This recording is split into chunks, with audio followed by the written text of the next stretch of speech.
Je voudrais croire que nous sommes tous d'accord au moins sur un point, l'exceptionnelle importance, l'importance fondamentale du choix auquel nous sommes confrontés. Et je n'ai pas l'impression de me payer de mots. C'est en tout cas avec gravité que je viens inviter cette Assemblée à opposer l'irrecevabilité au projet de loi constitutionnelle qui lui est soumis, projet que le gouvernement nous présente comme préalable à la ratification des accords de Maastricht, négociés le 10 décembre 1991 par les chefs d'État et de gouvernement des pays membres des communautés européennes et signé le 7 février dernier. Cette irrecevabilité se fonde sur le fait que le projet de loi viole de façon flagrante le principe suivant lequel la souveraineté nationale est inaliénable et imprescriptible, ainsi que le principe de la séparation des pouvoirs, en dehors duquel une société doit être considérée comme dépourvue de constitution. Il existe en effet, au-dessus même de la charte constitutionnelle, des droits naturels, inaliénables et sacrés, à savoir pour nous les droits de l'homme et du citoyen tels qu'ils ont été définis par la Déclaration de 1789. Et quand l'article 3 de la Constitution du 4 octobre 1958 rappelle que la souveraineté nationale appartient au peuple, il ne fait que reconnaître le pacte originel qui est depuis plus de 200 ans le fondement de notre État de droit. Nulle assemblée ne saurait donc accepter de violer délibérément ce pacte fondamental. La question de la séparation des pouvoirs se pose dans les mêmes termes.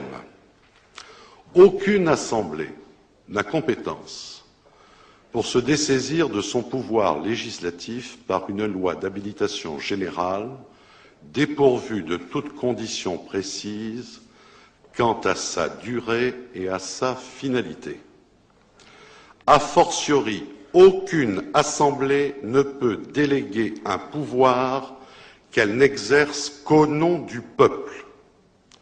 Or, le projet de loi qui nous est soumis comporte bien une habilitation d'une généralité telle qu'elle peut être assimilée à un blanc-seing. Et nous voilà confrontés à une situation tout à fait extraordinaire dans notre histoire constitutionnelle, puisque pour la première fois, on demande au Parlement de constitutionnaliser par avance des textes qui n'existent pas encore et qui ne seront, pour la plupart, même pas soumis à sa ratification dès lors qu'il s'agira de normes communautaires directement applicables.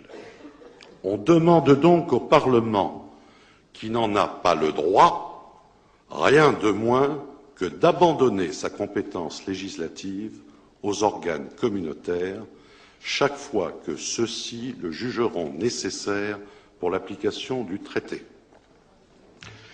Ayant ainsi fait référence à la Déclaration des droits de l'homme et du citoyen, qui est violée 2 fois par le projet de loi, je pourrais considérer ma tâche comme accomplie. Néanmoins, tout en conservant présente à l'esprit cette observation préalable qui sous-entend tout mon propos, j'entends traiter le sujet en ne négligeant aucune de ses composantes. Ce n'est pas mon fait si le débat constitutionnel et le débat sur l'avenir européen sont étroitement imbriqués, le projet de révision venant avant le projet de ratification. Alors autant en convenir déjà entre nous, vous l'avez déjà fait, messieurs les ministres, implicitement cet après-midi, il n'y a en vérité qu'un seul débat. Un seul débat qui ne peut être découpé en tranches successives. Et comme ce débat sera clos dès lors que nous nous serons prononcés sur le projet de révision, autant l'entamer tout de suite et dans sa totalité. De même, et sans vouloir verser dans un manichéisme que je réprouve, il nous faut également convenir qu'il n'y a rien à amender. Plutôt que de procéder à un toilettage minutieux de nombreuses dispositions constitutionnelles, vous avez préféré pratiquer une sorte de lessivage à grande eau. À ce qui aurait pu passer pour une naïveté coupable, vous avez ainsi préféré le risque de l'astuce.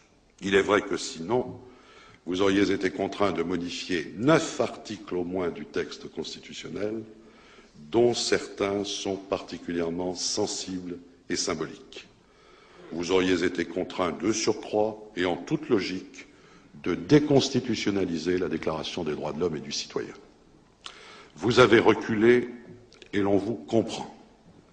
Au point d'ailleurs d'esquiver vos responsabilités dans la dénomination même du projet qui nous est soumis. Il ne s'agit même pas, si je m'en tiens à son libellé, d'un projet de loi de révision, mais d'un projet de loi constitutionnelle ajoutant à la Constitution un titre supplémentaire. Je ne peux évidemment applaudir à cette démarche, mais je reconnais que cela ne change rien au fond. Je vous concéderai même que ce blanc-seing que vous sollicitez est en cohérence avec les perspectives que vous ouvrez. Je vous rejoins donc quand vous affirmez que Maastricht n'est pas renégociable. Et on ne changera pas le traité par le biais d'une manipulation de la révision constitutionnelle. Toutes les garanties, précisions, corrections, conditions dont on nous parle relèvent à mes yeux de l'illusion. La révision, la ratification, c'est à prendre ou à laisser. C'est assez dire qu'il ne m'est pas possible de séparer l'appréciation constitutionnelle de l'analyse critique des accords. Dès lors qu'on nous demande de changer la Constitution dans le seul but de ratifier le traité de Maastricht, nous ne pouvons nous prononcer sur la réforme constitutionnelle sans mesurer à quoi nous engage ce traité. Ce faisant, je me plie, je n'ai guère le choix, à la procédure, à la méthode imposée par le président de la République. L'inconstitutionnalité que je soulève est du reste inséparable du regret que suscite en moi le non-recours à l'article 11 de la Constitution qui impliquait le référendum direct. Allez dire à d'autres, pour justifier ses habiletés tactiques, que la procédure de l'article 89 rend sa dignité au Parlement. Convenez que l'argument est plutôt singulier au moment où l'on nous demande de diminuer encore le pouvoir réel du Parlement. Je le proclame donc d'emblée. Dès lors que l'entrée de la France dans l'Europe de Maastricht constitue bien l'acte historique qu'a évoqué le président de la République, il serait normal, nécessaire, légitime, indispensable que la parole soit donnée au peuple. Non point que je conteste la légitimité de cette Assemblée. Je ne me suis pas associé au cœur de ceux qui, il y a quelques semaines, ne trouvaient pas de mots assez durs pour l'abaisser, pour réclamer sa dissolution, voire même proposer son autodissolution. Je constate d'ailleurs la contradiction dans laquelle s'enferment aujourd'hui nombre d'entre eux en se refusant à l'idée d'un référendum. Ce que je veux seulement dire, c'est que le recours à la voie parlementaire est contraire à l'esprit de notre pacte social, car ce que le peuple a fait, seul le peuple peut le défaire. C'est en outre une faute politique lourde, car c'est refuser de donner à un engagement aussi grave la sacralisation dont il a besoin. Et ne changerait rien à l'affaire, la manœuvre qui consisterait ultérieurement à ne faire ratifier par le peuple que ce que le Parlement aurait déjà décidé. Non, foin d'argussie, il me faut dire avec beaucoup d'autres, au nom de beaucoup d'autres, qu'il est bien temps de saisir notre peuple de la question européenne. Car voilà maintenant 35 ans que le traité de Rome a été signé et que d'acte unique en règlement, de règlement en directive, de directive en jurisprudence, la construction européenne se fait sans les peuples, qu'elle se fait en catimini, qu'elle se fait dans le secret des cabinets, dans la pénombre des commissions, dans le clair-obscur des cours de justice. Voilà 35 ans que toute une oligarchie d'experts, de juges, de fonctionnaires, de gouvernants prend au nom des peuples, sans en avoir reçu mandat, des décisions dont une formidable conspiration du silence dissimule les enjeux et minimise les conséquences. Qu'on m'entende bien, je ne viens ici donner de leçons à personne, alors qu'en retour, on veuille bien respecter ma propre démarche. Je me serais d'ailleurs bien passé d'être là. Il eût mieux valu, à l'évidence, que des voix plus fortes que la mienne engagent le combat. Elles ne l'ont pas souhaité, je me garderai de les juger. Je me contente de faire et d'assumer un autre choix. Ce n'est pas si facile. À la décharge des absents, je reconnais en effet bien volontiers que le conformisme ambiant, pour ne pas dire le véritable terrorisme intellectuel qui règne aujourd'hui, disqualifie par avance quiconque n'adhère pas à la nouvelle croyance et l'expose littéralement à l'invective. Qui veut se démarquer du culte fédéral est aussitôt tenu par les faiseurs d'opinion, et on l'a encore constaté cet après-midi, au mieux pour un contempteur de la modernité, un nostalgique ou un primaire, au pire pour un nationaliste forcené, tout prêt à renvoyer l'Europe aux vieux démons qui ont si souvent fait son malheur. Mais il est des moments où ce qui est en cause est tellement important que tout doit s'effacer.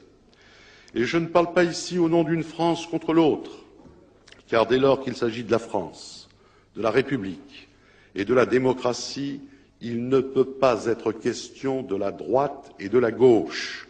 Ce qui est en jeu est au-delà des partis, au-delà des clivages les plus naturels, au-delà des oppositions les plus légitimes, au-delà des querelles les plus anciennes, puisque l'enjeu n'est rien de moins que notre communauté de destin. Cette communauté de destin est gravement mise en péril par les accords, alors que ceux-ci ne sont ni la condition de la prospérité, ni la condition de la paix. Dans le monde tel qu'il est, l'idéal, comme le réalisme, commandait de faire prévaloir une toute autre conception de l'Europe. Voilà ce que je voudrais maintenant développer devant vous. Monsieur le Président, Messieurs les ministres, mes chers collègues, qu'on ne s'y trompe pas. La logique du processus, de l'engrenage économique et politique mis au point à Maastricht est celle d'un fédéralisme au rabais, fondamentalement antidémocratique, faussement libéral, résolument technocratique. L'Europe qu'on nous propose n'est ni libre, ni juste, ni efficace. Elle enterre la conception de la souveraineté nationale et les grands principes issus de la Révolution. 1992 est littéralement l'anti-1789. Beau cadeau d'anniversaire que nous font les pharisiens du bicentenaire pour les 200 ans de cette République qu'ils encensent dans leurs discours et risquent de ruiner par leurs actes. Oh, je sais bien qu'on veut à tout prix minimiser les enjeux et nous faire croire que nous ne cédons rien d'essentiel en ce qui concerne notre indépendance. Je sais bien qu'il est de bon ton aujourd'hui de disserter à l'infini sur la signification même du concept de souveraineté, de le décomposer en menus morceaux, d'affirmer qu'il admet de multiples exceptions, que la souveraineté monétaire, ce n'est pas du tout la même chose que l'identité collective, laquelle ne courrait aucun risque, ou encore que l'impôt, la défense, les affaires étrangères, au fond, ne jouent qu'un rôle relatif dans l'exercice de la souveraineté. Toutes ces arguties, en réalité, n'ont qu'un but, vider de sa signification ce mot gênant pour qu'il n'en soit plus question dans le débat. La méthode est habile. En présentant chaque abandon parcellaire comme n'étant pas en soi décisif, on peut se permettre d'abandonner un à un les attributs de la souveraineté sans jamais convenir qu'on vise à la détruire dans son ensemble. Le procédé n'est pas nouveau. Depuis 2500 ans, grâce à lui, de demi-longueur en demi-longueur, Achille court toujours derrière la tortue de Zénon sans jamais la rattraper. Seulement, ce n'est là qu'un paradoxe. Dans la réalité, Achille gagne bel et bien la course, et de même, à force de renoncement, aussi ténu que soit chacun d'eux, on va bel et bien finir par vider la souveraineté de son contenu. Car il s'agit là d'une notion globale, indivisible comme un nombre premier. On est souverain ou on ne l'est pas, mais on ne l'est jamais à moitié. La souveraineté est par essence un absolu qui exclut toute idée de subordination et de compromission. Un peuple souverain n'a de comptes à rendre à personne et n'a vis-à-vis des autres que les devoirs et les obligations qu'il choisit librement de s'imposer à lui-même. Souvenez-vous du cri de Chateaubriand à la tribune de la Chambre en 1816 « Si l'Europe civilisée voulait m'imposer la charte, j'irais vivre à Constantinople. » La souveraineté, cela ne se divise pas, cela ne se partage pas non plus, et bien sûr, cela ne se limite pas. Rappelons-nous d'ailleurs, pour avoir un exemple plus récent que vous appelez de vos vœux, ce que put signifier pendant le printemps de Prague la doctrine brejnevienne de la souveraineté limitée. Tant il est vrai que la souveraineté divisée, la souveraineté partagée, la souveraineté limitée sont autant d'expressions pour signifier qu'il n'y a plus du tout de souveraineté.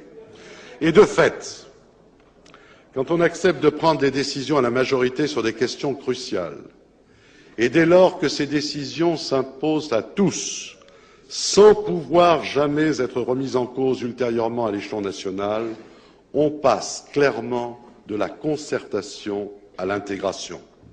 Aussi, quand on nous dit que les accords de Maastricht organisent une union d'États fondée sur la coopération intergouvernementale, on travestit délibérément la réalité. Tout au contraire, ces accords visent à rendre inapplicable le droit de veto et à créer des mécanismes qui échappent totalement aux États. En fait, ce traité est un anti-compromis de Luxembourg, en tant qu'il interdit non seulement aux parlements nationaux, mais aussi aux gouvernements de faire prévaloir l'intérêt national quand il est en cause, puisque chacun s'engage à éviter autant que possible d'empêcher qu'il y ait unanimité lorsqu'une majorité qualifiée est favorable à la décision. Cela est vrai pour la politique monétaire et pour la politique sociale, mais cela sera vrai aussi pour la politique étrangère et la politique de défense. D'ailleurs, vous nous l'avez rappelé, Monsieur le Ministre, les pays membres prennent même l'engagement de ne défendre que des positions communes au sein des organisations internationales, et cet engagement vaut aussi pour la France et le Royaume-Uni en leur qualité de membres permanents du Conseil de sécurité de l'ONU, situation qui est contraire aux dispositions de la Charte et que plusieurs de nos partenaires interprètent déjà, nous le savons, comme une transition vers le transfert de ces 2 sièges à la communauté. Tout ce dispositif est donc fort peu respectueux de la souveraineté des États membres